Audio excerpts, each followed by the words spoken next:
Bruce McLaren won his first race in the Austin 7 Ulster.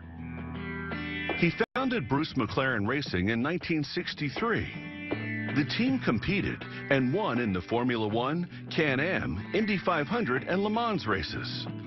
Today, McLaren cars are legendary for their extraordinary performance.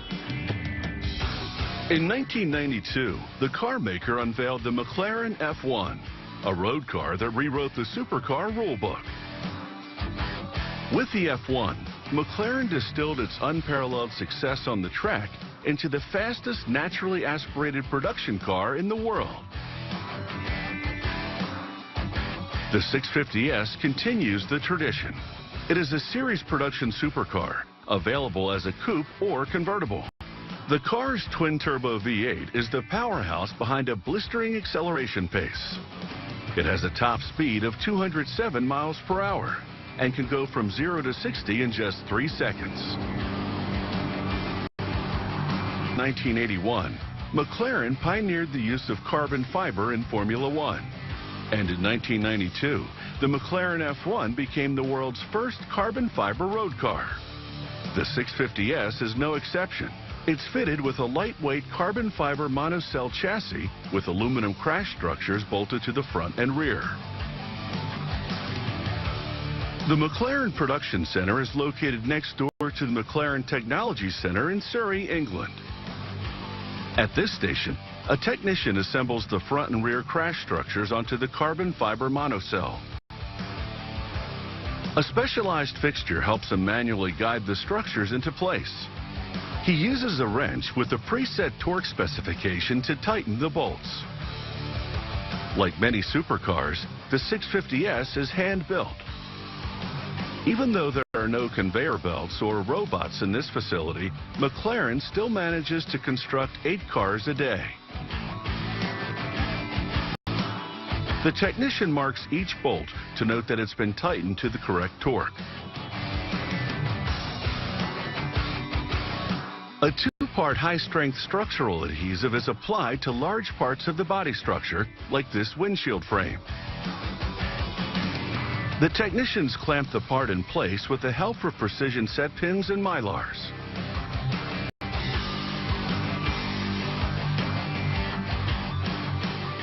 These positioning tools must be incredibly accurate so that when the monocell slides into place, the pre-bonded component can rotate directly onto it. A technician now transfers the completed assembly onto a dolly and wheels it to the next station. Here at Body Assembly Station 90, technicians bring the final body panels to a fixture equipped with an air vac system which suctions the parts in place. Once a technician slides the monocell into the station, it's clamped securely in place. Technicians then manually rotate the preloaded parts onto it. An automated ceramic heater system will cure the adhesive in just 35 minutes. A motor-powered mechanical gate rotates the roof panel 180 degrees onto the top of the car body. Thanks to that ceramic heater, technicians can unclamp the fully cured body panels after just 35 minutes. In the controlled environment of geometric and surface validation, a coordinate measuring machine, or CCM, goes to work. The CCM has 2 automated arms that travel the length of the body, measuring every element of the assembly. Extending from the end of each arm is a smaller arm that can rotate 360 degrees. This rotation allows the arm to accurately gauge the entire surface area. Precision probes mounted with the ruby at the tips of the smaller arms touch the car body at 304 different surface and geometric points. The probes record each position and compare it to the design specifications. Next, painters spray each car body by hand. McLaren works with Axo Nobel to formulate paint colors using a water-based system that reduces solvent emissions. In this case, the painters are applying the heritage McLaren orange. Bruce McLaren himself chose this paint for his early race cars. A clever businessman, McLaren knew that this color would set his race team apart. He had noticed that even on the black and white TV screens of the 1960s, orange showed up as a different shade of gray.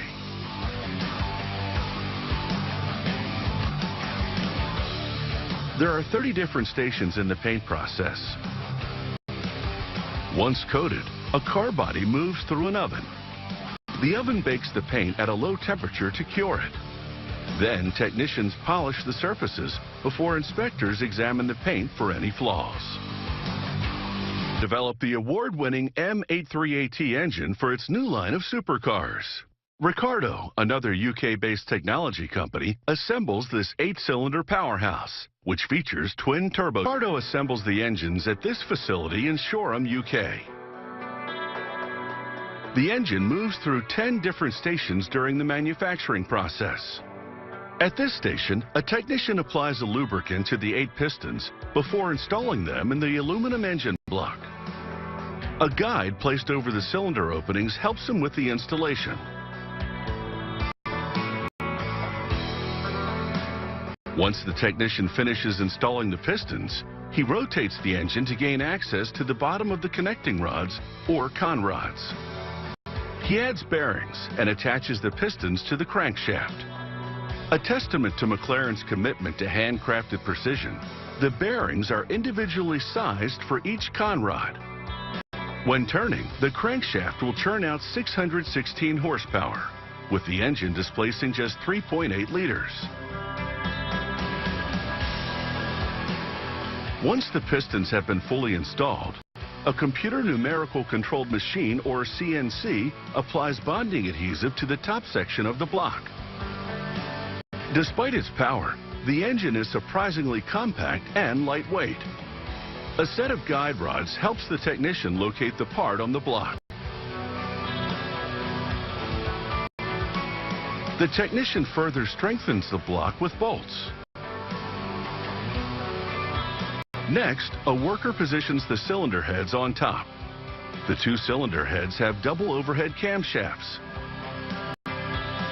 Technicians use precision tools to tighten each of the bolts to achieve optimum clamp load.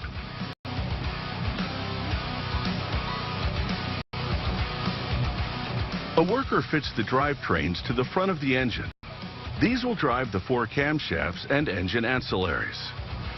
McLaren and Ricardo have worked together to optimize every detail of the M838T engine. Their work has been recognized with the prestigious Engine of the Year award for 2 years running in the 3 to 4 liter category. Despite a power output of 616 horsepower at 7,500 RPMs, the engine has the lowest CO2 emissions in its class.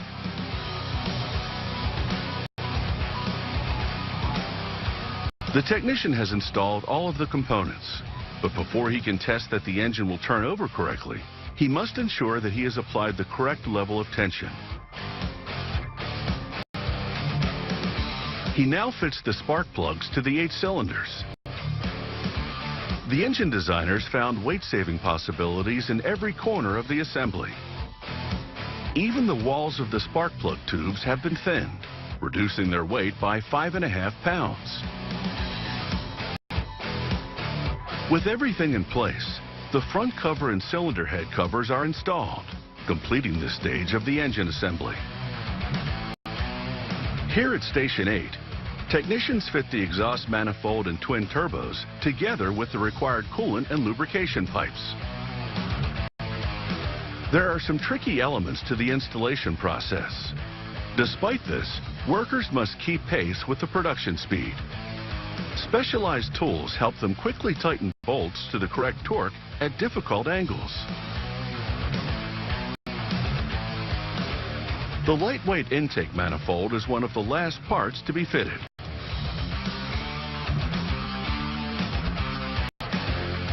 Next, the technician installs the fuel rail. The engine's fuel consumption is 24 miles per gallon. This is extremely efficient for a V8 supercar. The fully built engines are transferred from the production line to specially designed pallets. From here, technicians prepare them to be fitted onto a dynamometer, or dyno. This test is known as BIPO, which stands for break in and pass off.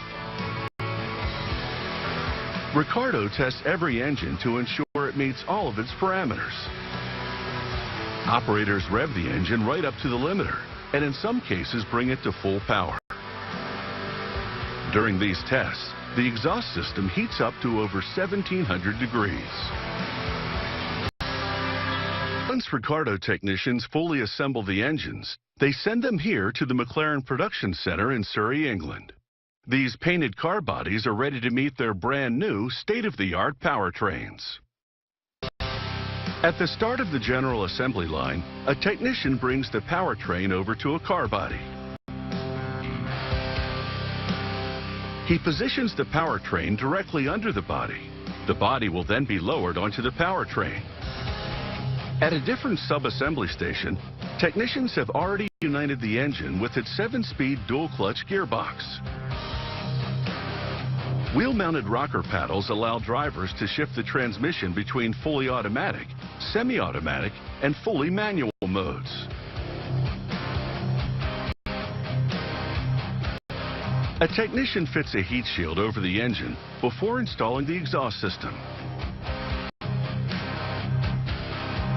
He uses a battery-powered wrench to secure the components temporarily. He completes the process with a preset manual torque wrench. The exhaust system has been designed to optimize both efficiency and sound quality. A carbon ceramic braking system comes standard on the 650S. In the 1970s, the aerospace industry pioneered the manufacturing of this complex, high-performance material. By the 1980s, it began appearing on race cars. Not only is it lighter than metal, it's more durable, resists corrosion better, and can outperform traditional brake discs in both wet and dry conditions.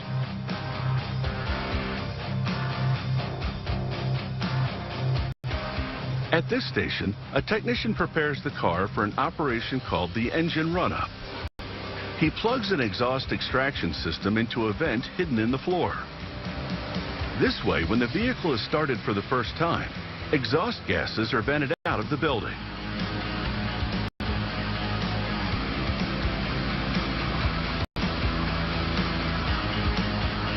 The vehicle has passed the engine run-up phase.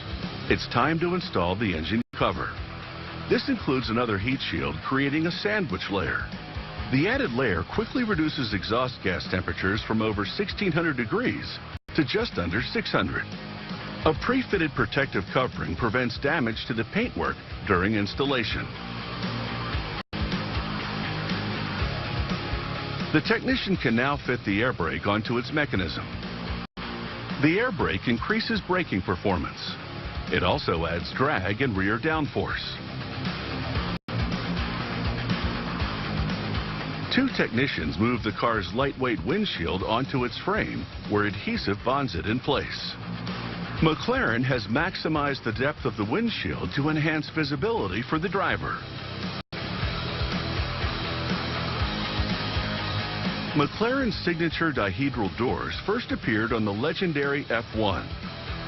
With just a single hinge for an attachment point, the door system is eye-catching. At the same time, it's practical, straightforward, and lighter than conventional doors. After carefully fitting the door and ensuring all measurements meet the exacting parameters specified by the designers and engineers, the technician wipes down the surface. The general assembly line for the 650S features 34 stations. Vehicles move from station to station every 48 minutes, completing the line in roughly 27 hours. McLaren builds both the 650S coupe and convertible on this line simultaneously. McLaren 650S is assembled. Now it's time for tuning and testing. In the wheel alignment and geometry area, technicians check all key cambers and alignments before preparing the car for dynamic testing. Wheel alignment is crucial for safe and efficient performance. McLaren uses a hub-mounted wireless wheel alignment system that deploys multiple cameras to accurately determine the exact position of the wheels. Technicians manually adjust the alignment to ensure it meets the exact design requirements. The wheels are custom made from a lightweight forged alloy specifically for the 650S.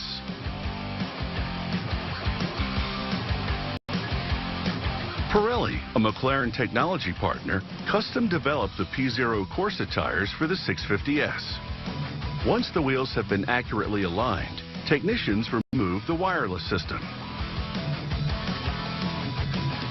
Then, each car is subjected to a final diagnostic test. This includes cycling the air brake through its range of motion. To displace weight and check the suspension system, every vehicle must travel over the dynamic displacement zone. This glass cube houses the dynamic testing equipment. Here, the car is run on a rolling road. A driver puts it through a rigorous testing program. A computer monitor in front of the car details the testing steps and registers the results. Most of the major components of the car have already undergone extensive testing. The engine alone goes through 5,000 hours of basic testing, followed by 3,000 hours of track simulation.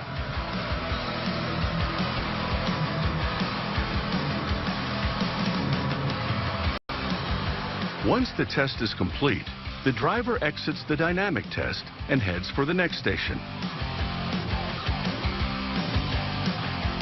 Next, the car enters an extreme wet weather testing chamber. McLaren calls this the monsoon test. True to its name, the facility releases a torrent of rain on the car. Over 4,000 gallons of water hammers the surface of the 650S from every direction. True to McLaren's efficiency goals, every gallon is recycled and deionized.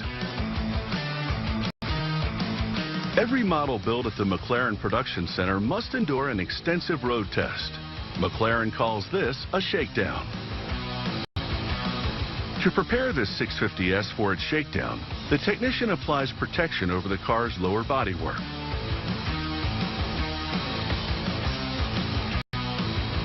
This operation must be done both quickly and accurately to prevent the carefully prepared car from being damaged during the road test.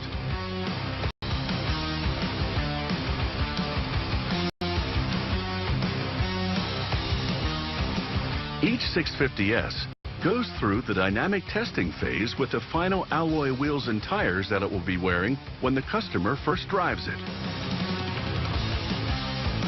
But for the shakedown, the technician temporarily replaces them with an identical set that has been put aside for this purpose.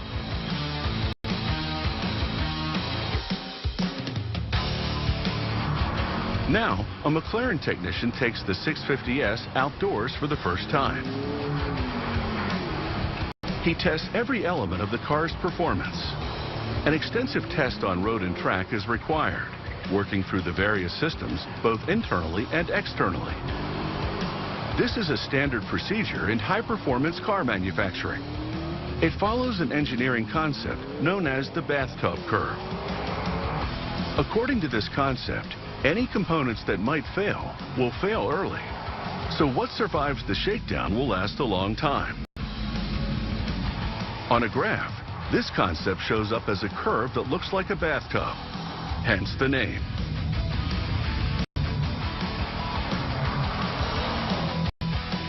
This car has passed the shakedown test and has finally earned its McLaren badge. This iconic symbol was inspired by the one on the hood of the legendary F1. The 650S logo completes the exterior styling. It's time for the last phase of production and one final quality check. Inspection lighting reveals any potential damage done during the shakedown. It's here that each car receives a final polish before it's handed over to the dispatch team for delivery.